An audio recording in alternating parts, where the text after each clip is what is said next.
이제 이스라엘 백성들은 행진할 준비가 되었습니다. 오늘 본문은 행진을 진행할 때에 신호로 주어지는 나팔 소리에 대해서 다뤄주고 있습니다. 이 나팔 소리는 하나님과 이스라엘 백성들 사이에 이루어지는 의사소통의 수단인 것을 알게 됩니다. 이처럼 하나님께서는 자기의 백성들과 소통하기를 원하십니다. 오늘 다루는 나팔 소리를 1절부터 10절까지 볼 때 크게 두 가지 기능이 있음을 알게 됩니다. 하나는 하나님께서 백성들에게 신호를 주실 때 나팔 소리를 냅니다. 또 하나는 백성들이 하나님께 무엇인가 구할 때 나팔 소리를 냅니다. 즉, 이 나팔 소리는 백성들만 귀 기울여 듣도록 하신 것이 아니라 하나님께서도 들으시게 될 나팔 소리라고 이야기해 주십니다. 이때 하나님께서 나팔 소리를 들으시게 되는 그 소리는 기도 소리를 올려드리는 기능을 함을 알게 됩니다. 참 흥미로운 부분입니다. 하나님께서도 인간의 나팔 소리를 들으실 때 하나님께서 반응하시겠다고 하시기 때문에 그렇습니다. 특히 그때는 어떤 때입니까?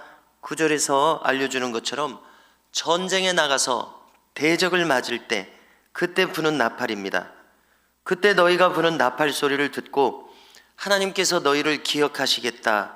그리고 그 대적에게서 구원하시리라. 이렇게 말씀하셨습니다. 자, 이것은 하나님과 백성들 쌍방 가운데서 이루어지고 있는 언약입니다. 쌍방의 계약입니다. 그래서 우리가 나팔을 불면 하나님께서는 반드시 응하시게 되어 있는 언약입니다. 그러므로 우리는 이 내용을 가지고 생각할 때, 우리 자신이 위급할 때, 무엇인가 절실할 때 하나님께 기도의 나팔을 불어야 될 줄로 믿습니다. 그러면 오늘 약속의 말씀처럼 내가 대적을 물리쳐서 너희를 구원하겠노라, 이렇게 약속하신 것을 우리가 붙들 수 있기 때문입니다. 그러므로 우리는 히스기야 왕을 떠올리게 됩니다. 자, 그가 이제 죽을 병에 걸렸을 때 하나님께 어떻게 기도했습니까? 과거에 자신이 하나님께 충성스럽게 선하게 행한 것을 하나님께 언급하여 올리면서 제가 과거에 이렇게 하나님 앞에 바르게 선하게 행하지 아니하였나이까? 지금 저의 생명이 경각에 달린 이때 저의 기도를 들으사 고쳐주소서, 이렇게 기도했던 대목을 기억하게 됩니다. 그래서 우리도 위경에 빠졌을 때 개인에게, 가정에게, 자녀들에게, 교회에 위경에 빠졌을 때 이 나팔 소리와 같은 기도 소리를 하나님께 울려서 대적에게서 구원하시겠다고 약속하지 아니하셨나이까? 저를 구하소서, 이렇게 아뢰할 수 있을 것이라고 믿습니다. 2절에 보니까 은나팔을 2개를 만들라고 하셨습니다. 양각 나팔도 성경에 나오죠. 그것을 히브리어로 쇼파르라고 하더라고요. 여기 이 은나팔을 2개를 만들라고 하셨는데요, 쌍으로 불도록 되어 있는 나팔입니다. 이것은 회중을 소집할 때 사용하는 용도입니다. 또 진영을 출발하게 만들 때 사용하려는 용도입니다.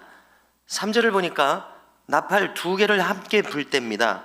즉 쌍나팔을 불 때, 이때는 온 회중이 이 두 나팔 소리가 동시에 울리는 것을 들었을 때는 회막 앞으로 다 모이라는 신호였습니다. 그런데 하나만 불게 되면 12지파의 지휘관들만, 여기 천부장이라고 되어 있죠, 고위 지휘관들만 회막 앞에, 모세 앞에 다 모이도록 했습니다. 또 나팔을 크게 불게 되면 동쪽의 지파들이 행진합니다. 자, 우리가 성막을 지도로 표현한다면요, 성막과 진영을 지도로 표현하면은 진영 한가운데 성막을 배치했습니다. 그리고 진영의 동서남북으로 12지파를 3지파씩 나눠서 4방향에 배치해서 진을 형성하도록 했습니다. 그런데 이제 첫 번째 나팔을 불면은 동쪽 지파들이 행진을 시작하라는 신호였습니다. 또 두 번째로 크게 불면 남쪽 지파들이 행진을 시작하라는 신호였습니다. 서쪽과 북쪽은 나오지 않지만 여기도 무슨 신호가 갈 것입니다. 할당된 신호가 있었을 것입니다.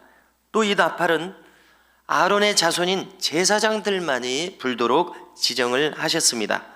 그들은 하나님의 뜻을 받들어서 이제 실제로 신호를 보내야 할 때 제사장들이 나팔 신호를 보내는 그 일종의 지휘권을 부여받은 것입니다. 구름기둥과 불기둥으로 하나님은 성막을 이동할 시간을 알려주시고 또 인도하셨었습니다. 이것은 하나님의 직접적인 지휘권을 뜻하죠. 그런데 나팔 부는 임무는 제사장들에게 특별하게 그 임무를 부여하셨습니다. 이것은 그들에게 지휘권을 주셨음을 의미합니다. 자, 그러므로 우리는 무엇을 알게 됩니까? 제사장은 나팔을 불어야 할 때를 하나님께서 모세를 통해서 알려주실 것입니다. 그러면은 그것을 시행하는 제사장이 나팔을 불어야 됩니다. 실제로 불어야 됩니다. 실제로 불어야 할 때 분명한 소리를 내야 할 사명이 제사장에게 있음을 알 수 있습니다. 만일 그들이 적군이라도 쳐들어왔을 그 정확한 그 시간에 불어야 할 때 불지 않게 되면 위험을 맞이하게 됩니다. 차질이 생깁니다. 그것은 불순종을 또 의미하기도 했습니다. 하나님의 뜻이 제대로 바르게 전달되지 못함을 뜻했습니다. 이 나팔 소리는 우리가 이 내용을 들을 때에 먼저 하나님의 뜻을 상징하고 있습니다. 따라서 그분의 말씀을 상징하고 있습니다. 신앙의 사람들이 살아갈 때에 믿음의 사람들은 하나님의 말씀을 잘 들어야 합니다. 나팔 소리가 울리면 그것을 들을 수 있는 귀가 열려 있어야 합니다. 하나님의 말씀이 선포되고 들려질 때 어떤 사람들은 그것을 쉽게 분명하게 들음으로 말미암아 즉시 반응할 수 있을 것입니다. 그러나 어떤 사람들은 나팔 소리를 알아듣지 못하는 것처럼 하나님의 말씀을 잘 알아듣지 못할 것입니다. 그러면 반응하지 않거나 못하거나 할 것입니다. 자, 이렇게 하나님 말씀에 있어서 사람들마다 각각 제각각 반응의 차이가 있는 것을 우리가 생각하게 됩니다. 그러므로 우리는 우리의 귀가 잘 훈련되어 있어서 하나님의 말씀이 잘 들려지는 귀가 되어야 할 줄로 믿습니다. 계시록의 7교회에 각각의 형편에 맞게 예수님께서 말씀을 하신 다음에 그 다음에 마지막 부분에 이렇게 말씀을 덧붙이시는 것을 우리가 기억하실 것입니다. 귀 있는 자는 성령이 교회들에게 하시는 말씀을 들을지어다. 어떤 교회는 두 교회는 칭찬만 하셨고 다른 모든 교회들은 칭찬과 함께 책망을 하셨습니다. 어떤 교회는 책망만 하셨습니다. 들을 수 있는 귀가 있어야 듣고 고칠 것입니다. 마찬가지입니다. 하나님의 말씀이 들려지는 이 예민한 영의 귀가 우리에게 있어야 되겠습니다. 영적인 민감도가 제각각이라는 것이죠. 그래서 우리가 하나님의 말씀을 잘 듣고 또 바르게 반응할 수 있기를 소망합니다. 자, 거듭 거론되는 대목입니다만은 이 나팔 소리는 하나님께서도 들으시게 될 나팔 소리였습니다. 인간만 듣는 것이 아니었습니다.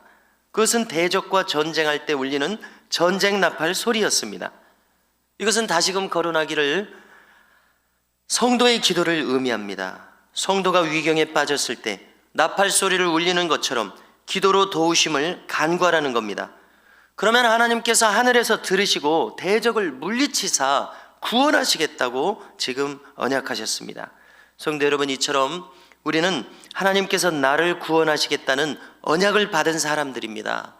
그러므로 담대히 이 믿음의 기도를 아뢰 수 있어야 되겠습니다. 우리의 믿음을 보여드려야 되겠습니다. 믿음도 마찬가지죠. 작은 믿음이 있고 큰 믿음이 있을 것입니다. 전혀 없는 믿음이 있을 것입니다. 우리의 믿음은 점점 큰 믿음이 되어서 확실하게 내 믿음을 보여드릴 수 있는 믿음의 사람들로 우리가 훈련되어야 되겠습니다. 자, 그러면 이 믿음의 기도를 올려드릴 때 하나님께서는 듣는다고 하셨습니다. 생각해 보건대